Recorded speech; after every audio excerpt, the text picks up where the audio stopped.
जय श्री कृष्ण। बंधुओं, इस संसार में हर प्राणी किसी न किसी बात को लेकर के दुखी रहता है।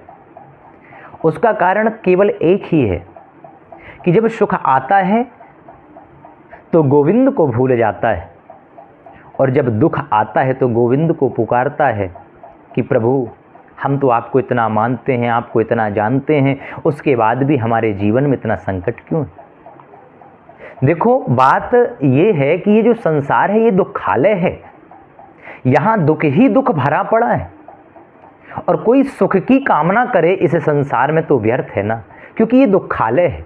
अब औषधालय में जाकर कोई कहे भैया मुझे 2 रोटी दे दो, तो भैया औषधालय में तो औषधि मिलेगी, दवाइयाँ मिलेगी। यदि आपको भोजन करना है तो वो तो आपको रसोई घर में मिलेगी।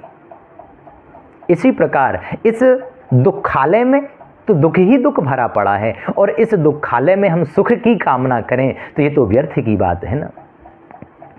कि कोई तन दुखी, कोई मन दुखी, कोई धन बिन रहते उदास, थोड़े थोड़े सब दुखी, सुखी राम के दास। राम के दास कभी न हो मैं उदास। जो भगवान के दास होते हैं बंधुओं, वो कभी घबराते नहीं हैं, वो कभी उदास नहीं होते।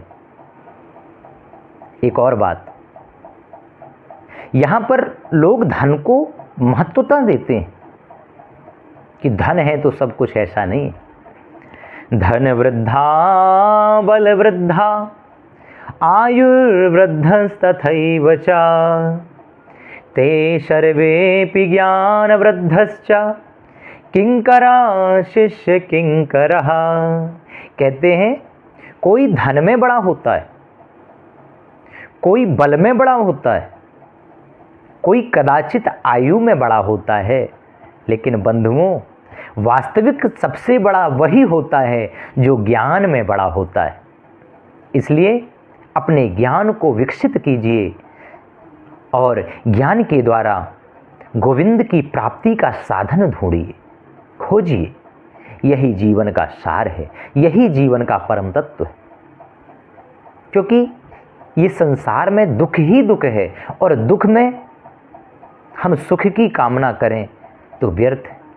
इसलिए बंधुओं, ज़्यादा से ज़्यादा गोविंद का स्मरण करें, गोविंद का भजन करें।